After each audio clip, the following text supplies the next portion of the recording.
नमस्कार, आप देख रहे हैं CWB हिंदी न्यूज। विक्रम संवत 2077 शक संवत 1942 आज आश्विन मास के कृष्ण पक्ष की द्वितीया तिथि तदनुसार शनिवार 2 अक्टूबर 2020 हम अपने दर्शकों का CWB हिंदी न्यूज पर स्वागत करते हैं। आज का विचार, असंभव शब्द का प्रयोग केवल कायर करते हैं, बहादुर और बुद्धिमान व्यक्ति अपना मार्ग खुद पक्का करते हैं। चौधरी रणबीर सिंह विश्वविद्यालय में खेल गतिविधियों को बढ़ावा देने के लिए नई शुरुआत की गई है। इस नई शुरुआत के तहत CRSU द्वारा ओलंपिक और अंतर्राष्ट्रीय कप में मेडल जीतने वाले खिलाड़ियों को BA और BSc की डिग्री प्रदान करेगी। इसके अलावा विश्वविद्यालय प्रशासन ने अपने खिलाड़ी विद्यार्थियों को स्नातक की परीक्षा में एक परंपरागत विषय की जगह खेल का भी ऑप्शन देने का बड़ा फैसला लिया है। यह घोषणा शुक्रवार को CRSU के VC डॉक्टर RB सोलंकी द्वारा पत्रकारों से बातचीत में की गई।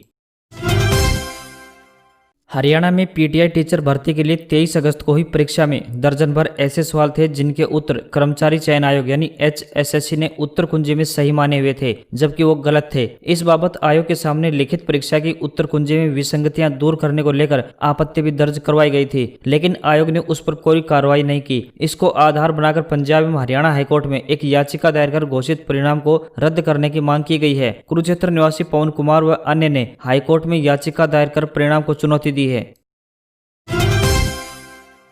महम चौबीसी के ऐतिहासिक चबूतरे पर कृषि कानूनों के विरोध में विधायक बलराज कुंडू अनशन पर बैठ गए हैं। इस दौरान उनके धरने को समर्थन देने के लिए दूर दूर से आए अनेक किसान संगठनों, राजनीतिक पार्टियों व अन्य सामाजिक संगठनों ने जोरदार तरीके से समर्थन दिया। मुख्य रूप से स्वराज पार्टी के योगेंद्र यादव, श्वेता ढूल, रवि आजाद भिवानी, किसान नेता भारती, रामअवतार तायल हांसी, दयानंद कुंडू सहित अनेक नेताओं व खाप प्रतिनिधियों का समर्थन देने के लिए आना जारी है। बता दें कि विधायक कुंडू ने सरकार को 11 दिन का अल्टीमेटम दिया था। उन्होंने चेतावनी देते हुए कहा था कि अगर तीनों कानून वापस नहीं लिए तो 2 अक्टूबर से महम चौबीसी से चबूतरे पर अनशन शुरू कर देंगे।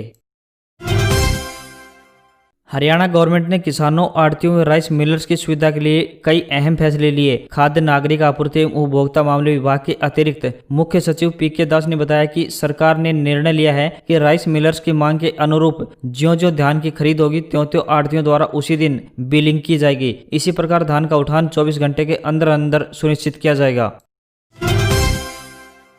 रेवाड़ी में एम्स को लेकर केंद्र की टीम ने भालखी माजरा की जमीन का किया अवलोकन। संयुक्त सचिव सुनील शर्मा के नेतृत्व में केंद्र सरकार से आई अधिकारियों की टीम ने माजरा भालखी गांव की जमीन, बिजली, पानी, सड़क, रेल यातायात, शिक्षा संस्थाओं, विश्वविद्यालयों के बारे में बारीकी से जानकारी ली। संयुक्त सचिव सुनील शर्मा के नेतृत्व में केंद्र सरकार से आई अधिकारियों की टीम ने माजरा भालखी गाँव की जमीन, बिजली, पानी, सड़क, रेल यातायात, शिक्षण संस्थाओं, विश्वविद्यालयों के बारे में बारीकी से जानकारी ली। इसके अतिरिक्त उन्होंने एयर स्ट्रिप बाछौद की दूरी के साथ राष्ट्रीय राजमार्गों 11 व 48 की जानकारी जुटाई। हरियाणा के उप मुख्यमंत्री दुष्यंत चौटाला ने राज्य के सभी जिलों में नियुक्त मुख्य कार्यकारी अधिकारियों यानी CEO को निर्देश दिए हैं कि वे आगामी 2 माह के अंदर मनरेगा के तहत किए जाने वाले अपने अपने कार्यों के लक्ष्य को हर हाल में पूरा करें। उन्होंने जहां अच्छा कार्य करने वाले अधिकारियों की पीठ थपथपाई, वहीं ढिलाई बरतने वाले अधिकारियों से जवाब तलबी भी की। उन्होंने अधिकारियों से यह भी कहा कि वे विकास एवं पंचायत विभाग के अधिकारियों व पंचायतों के साथ तालमेल बनाकर ग्रामीण क्षेत्र में अधिक से अधिक कार्य मनरेगा के तहत करवाएं। उन्होंने वन विभाग के अधिकारियों से मिलकर अपने अपने क्षेत्र में नर्सरी व पौधारोपण जैसे कार्यों पर फोकस करने के भी निर्देश दिए।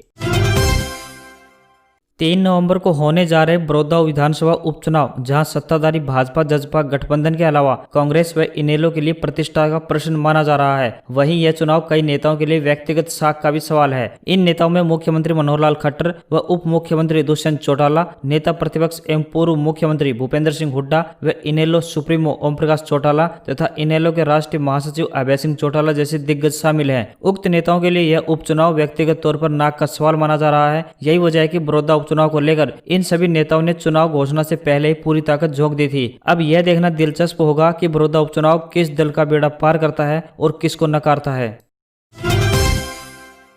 हरियाणा स्वास्थ्य विभाग ने कोरोना काल के दौरान आमजन को राहत देने व प्राइवेट लैब्स की मनमानी पर लगाम लगाने के लिए नया फैसला लिया है। स्वास्थ्य विभाग ने प्राइवेट लैब्स में करवाए जाने वाले कोरोना टेस्ट के चार्ज को सीमित कर दिया है। इसके साथ यह सख्त हिदायत जारी की है कि कोई भी लैब तय चार्ज या रेट से ज्यादा की वसूली नहीं कर सकती। स्वास्थ्य विभाग के आदेशानुसार RT-PCR टेस्ट के लिए हरियाणा में कोई भी लेबोरेटरी 1200 रुपए से ज्यादा चार्ज नहीं कर सकती। 1200 रुपए में ही GST और हैंडलिंग सैंपल चार्ज लेने तक शामिल होंगे। बता दें कि पहले यह रेट 2400 था, फिर 1600 किया गया और अब 1200 रुपए कर दिया गया है। हरियाणा में नए जिले उपमंडल तहसील बनाने का रास्ता साफ, नई नोटिफिकेशन जारी। आगामी 3 महीनों तक हरियाणा में नए जिले, सब डिवीजन यानी उपमंडल, तहसील, उप तहसील, ब्लॉक यानी खंड, पंचायत समिति, ग्राम पंचायत आदि घोषित करने का एवं उनका पुनर्गठन करने अर्थात उनकी वर्तमान प्रशासनिक सीमाओं में परिवर्तन करने का रास्ता साफ हो गया है। हरियाणा में पंचायतों का पूरा रिकॉर्ड डिजिटल करने के लिए मुख्यमंत्री मनोहर लाल ने वर्चुअल माध्यम से ग्राम दर्शन पोर्टल का शुभारंभ किया। इस पोर्टल पर राज्य की 6197 ग्राम पंचायतों का संपूर्ण डाटा उपलब्ध होगा। इस मौके पर उप मुख्यमंत्री दुष्यंत चौटाला भी उपस्थित रहे। मुख्यमंत्री ने कहा कि ग्राम दर्शन पोर्टल का शुभारंभ के साथ अब हरियाणा के प्रत्येक गाँव की पूरी हो चुकी विकास परियोजनाओं की जानकारी डिजिटल रूप से उपलब्ध होगी। साथ ही ग्राम पंचायत में करवाए जाने वाले आवश्यक कार्यों की सूची भी इस पोर्टल पर उपलब्ध होगी। दुनिया में कहीं भी बैठा कोई भी व्यक्ति ग्राम पंचायतों का विवरण देख सकेगा। कॉलेजों में एडमिशन मिशन शुरू हो चुका है। सरकार ने कॉलेजों को स्पष्ट कर दिया है कि इस बार सभी विद्यार्थियों से ऑनलाइन माध्यम से फीस जमा करवाई जाएगी। ऑफलाइन फीस किसी भी विद्यार्थी से नहीं ली जाएगी। साथ ही विद्यार्थियों के लिए खुशखबरी की बात है कि सरकार ने प्रथम सूची में शामिल विद्यार्थियों के लिए 6 अक्टूबर तक दाखिला फीस जमा कराने की छूट दे दी है। इससे पहले विद्यार्थियों को 5 अक्टूबर तक का समय दिया गया था। पिछले 24 घंटों के दौरान संक्रमण के 79,683 मामले मिले और 76,205 लोग रिकवर हुए। 1,066 की जान गई। देश में 64.71 लाख केस। महाराष्ट्र में मरीजों का आंकड़ा 14.16 लाख। यहां एक दिन में 15,591 मरीज मिले। देश में मरने वालों की संख्या 1 लाख के पार, तो वहीं महाराष्ट्र में सबसे ज्यादा 37,480 मौतें। उत्तर प्रदेश के हाथरस में दलित लड़की के साथ गैंगरेप के 18 दिन बाद उत्तर प्रदेश सरकार ने शुक्रवार रात को बड़ी कार्रवाई की और जिले के SP और DSP समेत 5 पुलिसकर्मियों को सस्पेंड कर दिया। इन सभी का नार्को टेस्ट किया जाएगा। इसके अलावा पीड़ित परिवार का भी नार्को टेस्ट कराने का फैसला किया गया है। विनीत जायसवाल को हाथरस का SP बनाया गया है। उधर SIT ने इस मामले में पहली रिपोर्ट राज्य सरकार को सौंप दी। SIT की रिपोर्ट के आधार पर SP हाथरस विक्रांत वीर को लापरवाही बरतने के आरोप में निलंबित किया गया है।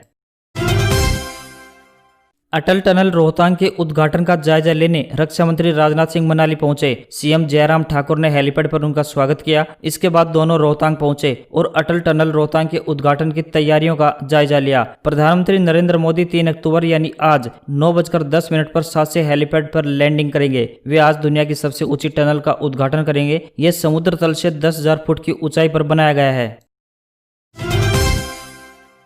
हैदराबाद ने चेन्नई को 7 रन से हराया। धोनी IPL में 6वीं बार नॉकआउट रहते हुए टीम को नहीं जिता सके। सीजन में चेन्नई की लगातार तीसरी हार। प्रियम गर्ग जीत के हीरो। IPL के 13वें सीजन के 14वें मैच में सनराइजर हैदराबाद ने चेन्नई सुपर किंग्स को 7 रन से हरा दिया। हैदराबाद ने टॉस जीतकर बल्लेबाजी करते हुए 165 रन का टारगेट दिया। जवाब में चेन्नई 5 विकेट पर 157 रन ही बना सकी।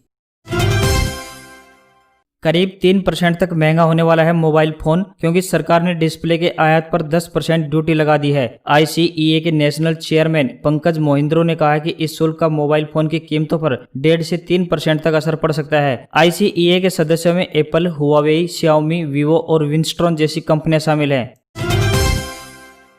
NEET 2020 updates. National testing agency ने जारी किए सभी लैंग्वेज के question paper. Official website NTA-NEET.NIC.in से डाउनलोड कर सकते हैं कैंडिडेट्स। NTA ने इंग्लिश, हिंदी, उर्दू, मराठी, तेलुगु, गुजराती, तमिल, बंगाली, फारसी, असम, कन्नड़ सहित 13 अन्य लैंग्वेज के क्वेश्चन पेपर जारी किए हैं। इन पेपर्स के जरिए स्टूडेंट को परीक्षा की तैयारी करने में काफी मदद मिलेगी।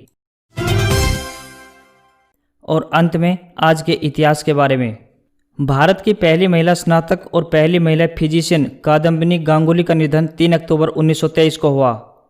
भारतीय फिल्म निर्देशक JP दत्ता का जन्म 3 अक्टूबर 1949 को हुआ। और अंत में भारत की सबसे लंबी दूरी की ट्रेन हिमसागर एक्सप्रेस कन्याकुमारी से जम्मू तवी के लिए आज ही के दिन 1984 में रवाना की गई।